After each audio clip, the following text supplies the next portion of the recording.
संरक्षण मंत्री राजनाथ सिंह यांच्या प्रमुख उपस्थितीत शुक्रवारी हिंदुस्तान एरोनॉटिक्स लिमिटेडच्या नाशिक प्रकल्पात तयार झालेले पहिले तेजस MK-1A हे लढाऊ विमान आकाशात भरारी घेणार आहे। या लढाऊ विमानांचे उत्पादन पावणे 2 वर्ष रखडल्याने हवाई दल चिंतित होता। अखेर त्यास मुहूर्त लाभला। या कार्यक्रमाच्या पूर्वसंध्येला संरक्षण मंत्री राजनाथ सिंह हे नाशिकमध्ये येत आहेत। शुक्रवारी सकाळी प्रथम ते त्र्यंबकेश्वरचे दर्शन घेऊन पूजा विधी करतील। भाजप म्हणजे अख्खे विषच आहे। त्यांच्या कार्यकर्त्यांसाठी देखील हा पक्ष विषारी बनला आहे। पक्षासाठी रक्ताचे पाणी करणाऱ्या लढणाऱ्या कार्यकर्त्यालाच तर ते जवळ करत नाहीत। विधानसभा विधान परिषद सदस्य असो किंवा खासदार या पदावर मूळ भाजपचा कार्यकर्ता दुर्बीण लावून शोधला तरी सापडत नाही। ते भाजपच्या सामान्य कार्यकर्त्यांसाठी विषारी ठरत असतील तर माझी काय स्थिती राहणार आहे, अशा शब्दात प्रहार जनशक्ती पक्षाचे अध्यक्ष बच्चू कडू यांनी सरकारच्या एका निर्णयावर तीव्र नाराजी व्यक्त केली आहे। जहाल भूपती या नेत्यासह 60हून अधिक नक्षलवाद्यांनी आत्मसमर्पण केले आहे। हे सर्व नक्षलवादी समाजाच्या मुख्य प्रवाहात आले आहेत। त्यांनी शस्त्र खाली ठेवली आणि संविधान हाती घेतले आहे। विकासाचा मार्ग हा बंदुकीच्या धाकावर खुला होत नाही तर लोकशाहीतून वृद्धिंगत होते, हे त्यांनी मान्य केले आहे।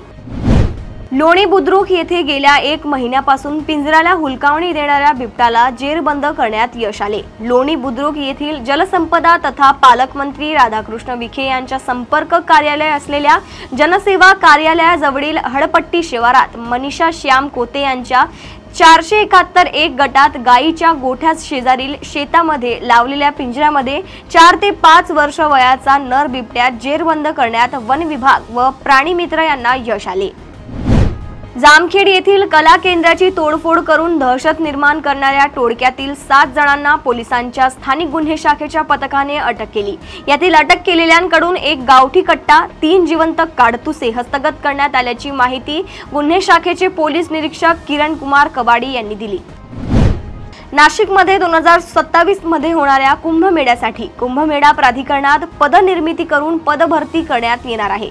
मात्र सरळ सेवेअंतर्गत पदभरतीमध्ये कमी पदांच्या जाहिराती प्रसिद्ध करून राज्य सरकार सरळ सेवा पदभरतीकडे दुर्लक्ष करत असल्याचा आरोप स्पर्धा परीक्षार्थी संघटनांनी केला आहे। शिराळा तालुक्यातील चिखली येथील विश्वास कारखान्याने मागील हंगामात गाळपास आलेल्या ऊसासाठी प्रतिटन 50 रुपये देण्याचा निर्णय संचालक मंडळाने घेतला आहे। यापूर्वी प्रतिटन 3225 रुपये ऊस उत्पादकांना एकर कमी दिले आहेत। वाढीव 50 रुपये दिल्याने ऊसाचा दर 3275 रुपये टन प्रतिटन देण्यात येत असल्याचेही कारखान्याचे अध्यक्ष मानसिंगराव नाईक यांनी सांगितले। प्रधानमंत्री पोषण शक्ती निर्माण योजनेअंतर्गत राज्यातील शाळांना पोषण आहारासाठी स्वयंपाकीच्या मानधनीसाठीचा निधी अखेर उपलब्ध करून देण्यात आला आहे। शिक्षण विभागाने जिल्ह्यांना पोषण आहारासाठी 43 कोटी 9 लाख रुपये तर स्वयंपाकींच्या मानधनासाठी 38 कोटी 41 लाख 82 हजार रुपयांचा निधी देण्यात आला आहे। क्षुल्लक कारणासाठी मुलाकडूनच आईचा खून झाल्याची धक्कादायक घटना कोल्हापुरात घडली आहे। शहरातील साळुंखे पार्क परिसरातील घडलेल्या एका हृदयद्रावक घटनेने सर्वत्र खळबळ उडाली आहे। दारूसाठी पैसे न दिल्याच्या रागातून एका मुलाने स्वतःच्या आईच्या डोक्यात वरवंट्याने प्रहार करून तिचा खून केलाय। यात महिलेचा जागीच मृत्यू झाला असून मुलाला पोलिसांनी ताब्यात घेतले आहे। पुणे पोलिसांनी ऑनलाईन बदली प्रक्रियेत सहभागी झालेल्या सुमारे 4500 प्राथमिक शिक्षकांना अखेर कार्यमुक्तीचा आदेश मिळाला आहे। अनेक दिवस शिक्षक संघटनांच्या सतत पाठपुरावा आणि न्यायालयीन सुनावणीनंतर जिल्हा परिषदेच्या शिक्षण विभागाने हा निर्णय घेतला। सिंधुदुर्ग जिल्ह्याच्या सामाजिक एकोप्याला बळकटी देणारा एक अत्यंत महत्त्वाचा आणि ऐतिहासिक निर्णय जिल्हाधिकारी तृप्ती धोडमिसे यांनी दिला आहे। जिल्ह्यातील एकूण 192 वस्त्यांची आणि 25 रस्त्यांची असलेली जुनी जातीवाचक नावे आता बदलण्यात आली आहे। यापुढे या ठिकाणी महापुरुषांची गौरवशाली नावे किंवा लोकशाही मूल्यांशी निगडीत नावे दिली जाणार आहेत। पूरस्थितीच्या पार्श्वभूमीवर राज्यात मोठ्या प्रमाणावर वाळूची आवश्यकता भासणार असल्याने वाळू घाटांचे लिलाव वेळेत करा असे निर्देश महसूल मंत्री चंद्रशेखर बावनकुळे यांनी मंगळवारी राज्यातील सर्व विभागीय आयुक्त जिल्हाधिकाऱ्यांना दिले। या कामात दिरंगाई करण्यावर कडक कारवाईचा इशाराही त्यांनी दिला आहे। महाराष्ट्रात मागील काही वर्षात चहामध्ये सर्वाधिक लोकप्रिय ठरलेला ब्रँड म्हणजे येवले अमृतुल्य। उत्तम चवीसह मोठमोठ्या दुकानांमुळे चहाचा हा ब्रँड राज्यात चांगलाच गाजला। मात्र ही कंपनी आता अडचणीत आली आहे। अनेक जुन्या चित्रपटांचे स्वामित्व हक्क असलेल्या शेमारू एंटरटेनमेंट कंपनीच्या तक्रारीवरून सोमवारी येवले अमृतुल्य कंपनी आणि कंपनीच्या संचालकाविरोधात MIDC पोलिसांनी गुन्हा नोंदवला आहे। संचालकांनी कंपनीच्या व स्वतःच्या सोशल मीडिया अकाउंटवरून परवानगी न घेता एका चित्रपटातील क्लिप प्रसारित केल्याचा आरोप शेमारू कंपनीकडून तक्रारीत करण्यात आला आहे। प्रियकराने अश्लील छायाचित्रांच्या आधारे ब्लॅकमेल केले, त्याचा जाब विचारण्यासाठी गेलेल्या वडिलांना महाविद्यालयात मारहाण केली। यामुळे नैराश्यात गेलेल्या 20 वर्षीय तरुणीने टोकाचं पाऊल उचललंय। राहत्या इमारतीच्या 4थ्या मजल्यावरून उडी घेत तरुणीने आत्महत्या केली। या प्रकरणी विरार पोलीस ठाण्यात गुन्हा दाखल करण्यात आला आहे। छत्रपती संभाजीनगर शहरामध्ये 15 पेक्षा अधिक गंभीर गुन्हे दाखल झालेल्या सराईत गुन्हेगार टिप्याची गुन्हेगारी थांबावी यासाठी पोलिसांनी त्याची धिंड काढत त्याच्यावर मोक्का लावला। आरोपीला PSI आरोपीला कारागृहात नेत असताना माझी धिंड का काढली, मोक्का का लावला विचारत टिप्याने PSI ची कॉलर पकडून कारागृहात राडा केला। या प्रकरणी टिप्या विरुद्ध सरकारी कामात अडथळा आणल्याप्रकरणी गुन्हा दाखल करण्यात आला आहे। उत्तर प्रदेशचे गोरखपूरमध्ये भारतीय जनता पक्षाच्या नेत्याला बेदम मारहाण करण्यात आली आहे। आकाशवाणी कॅम्पसमध्ये सुरक्षा प्रमुखानं भाजप नेत्याला 4 ते 5 वेळा थोबाडीत मारलं। भाजप नेत्याला शिवीगाळ करण्यात आली। जवळपास 40 मिनिटं भाजप नेत्याला बांधून ठेवण्यात आलं। त्याचा आरडाओरड ऐकून आसपासचे लोक धावले। यानंतर भाजप नेत्याची सुटका झाली। राजस्थानच्या जैसलमेर जोधपूर महामार्गावर मंगळवारी 14 ऑक्टोबर रोजी दुपारी एका AC बसला भीषण आग लागून मोठी दुर्घटना घडली होती। या अपघातात 21 जणांचा मृत्यू झाला आहे तर 16 जण जखमी असल्याची माहिती आहे। या भीषण अपघातात जोधपूर जिल्ह्यातील सेतरावा परिसरातील लावरण गावातील रहिवासी महेंद्र मेघवाल यांचे संपूर्ण कुटुंब आगीत जळून खाक झाले आहेत। या अपघातात कुटुंबातील 5 जणांचा मृत्यू झाला आहे। राजस्थानच्या जैसलमेर जिल्ह्यात मंगळवारी दुपारी एका खासगी बसला अचानक आग लागली, ज्यात जवळपास 21 प्रवाशांचा मृत्यू झालाय तर 16 जण गंभीर जखमी झाले आहेत। ही बस 57 प्रवाशांना घेऊन जोधपूरकडे जात असताना जैसलमेर जोधपूर महामार्गावर हा अपघात झाल्याची माहिती आहे।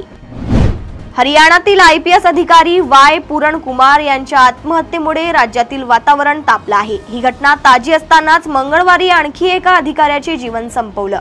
या अधिकाऱ्याने स्वतःवर गोळी झाडून आत्महत्या केली। त्यानंतर पूरण त्यांच्यावर भ्रष्टाचाराचे आरोप केल्याने राज्यातील पोलीस आत्महत्या प्रकरणातील गुंतागुंत वाढली आहे।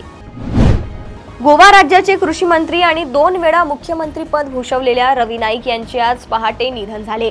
वयाच्या 79व्या वर्षी त्यांनी अखेरचा श्वास घेतला।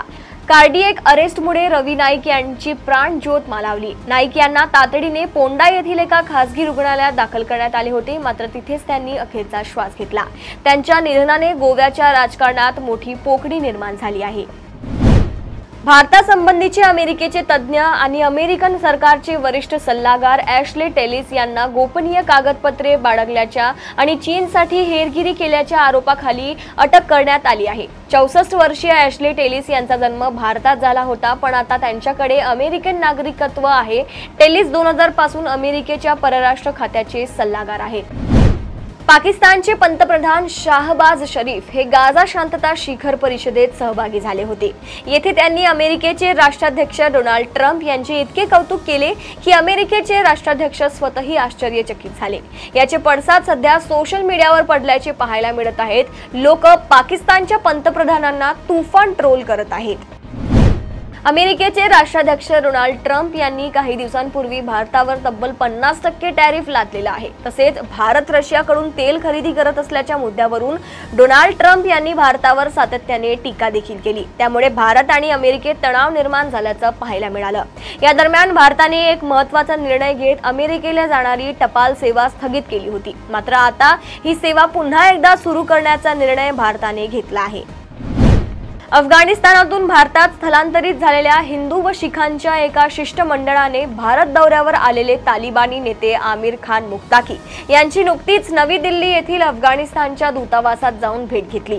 अफगाणी शीख व हिंदूंनी तालिबानचे परराष्ट्र मंत्री मुक्ताकी यांच्याकडे मागणी केली की त्यांच्या सरकारने अफगाणिस्तानमधील हिंदूंची मंदिर, शिखांची गुरुद्वारा व इतर अल्पसंख्याकांची प्रार्थना स्थळ, धार्मिक स्थळ दुरुस्त करावी, त्यांची डागडुजी करून त्यांना सुरक्षा पुरवावी। तिथल्या प्रशासनात अल्पसंख्याकांना स्थान देण्याची मागणी देखील शिष्टमंडळाने यावेळी केली।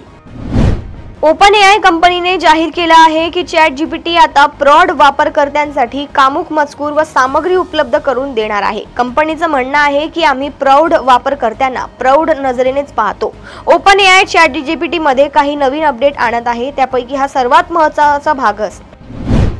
बुलियन मार्केट या वेबसाईटनुसार आज 15 ऑक्टोबर 2025 रोजी देशात 10 ग्रॅम 24 कॅरेट सोन्याचा दर 1,27,120 रुपये आहे, तर 22 कॅरेटसाठी 10 ग्रॅम सोन्याचा दर 1,16,527 रुपये आहे, तर 1 किलो चांदीचा दर 1,60,620 रुपये आहे।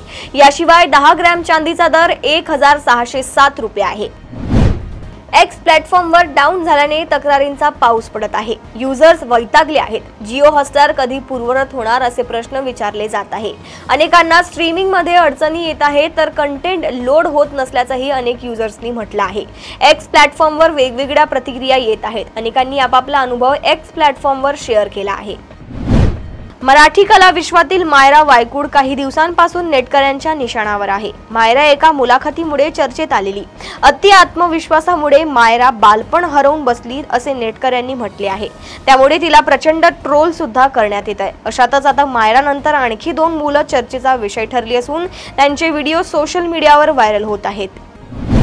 सुशांत सिंग राजपूत याचे निधन झाल्यानंतर पवित्र रिश्ता या मालिकेचा दुसरा सीझन आला। या मालिकेत अंकिता लोखंडे प्रमुख भूमिकेत दिसली, पण त्याआधी अंकिताऐवजी दुसऱ्याच एका मराठी अभिनेत्रीची निवड त्यासाठी झालेली। नुकतीच दिलेल्या मुलाखतीमध्ये त्या अभिनेत्रीने याबाबत खुलासा केलाय।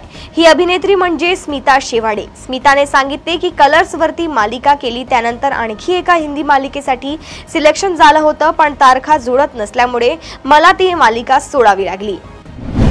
रणजी ट्रॉफी 2025 मधील सामन्यांना सुरुवात झाली आहे। या स्पर्धेत अनेक स्टार खेळाडूंवर नजरा असणार आहेत। रणजी ट्रॉफी 2025 ते 26 हंगाम बुधवार 15 ऑक्टोबर पासून सुरू होत आहे। महाराष्ट्र संघाचा पहिला सामना केरळ संघाविरुद्ध खेळवला जात आहे। या सामन्यात महाराष्ट्राची सुरुवात खराब झाली आहे। मुंबईतून महाराष्ट्र संघात गेलेला पृथ्वी शॉ 0वर बाद झाला आहे। तर या होत्या आजच्या काही सुपर 30 बातम्या। अशाच बातम्या जाणून घेण्यासाठी बघत रहा देशोन्नती। नमस्कार।